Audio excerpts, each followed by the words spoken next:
প্রাক্তন সভাপতি আসাদুজ্জামান এবং তার সাথে যারা জড়িত আছে এই গ্যাস সিন্ডিকেটের সাথে এবং অফিসের আমরা যতটুকু জানি শাহবাগ সাহেব সহ আরো যারা জড়িত আছেন ওনাদেরকে তদন্ত সাপেক্ষে ওরা দোষী সাব্যস্ত হলে ওনাদেরকে আইনের আওতায় নিয়ে এসে এবং নতুন করে কমিটি গঠন করে অপরাধ দৃষ্টি রাখার জন্য আমরা দাবি জানাচ্ছি।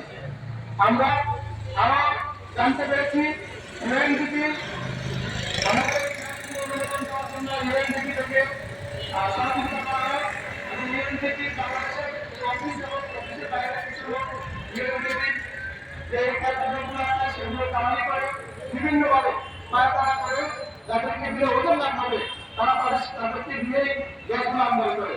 আমরা আপনাদের মাধ্যমে জানাতে চাই ইউএনডিপি এই গ্যাসগুলোর জন্য অনুমোদন দেয় সেগুলো যেন অবশ্যই যাচাই বাছাই পূর্বক প্রকৃত আমদানিকারকদেরকে তারা যাতে এই গ্যাসগুলো অনুমোদন করে দেওয়া হয়।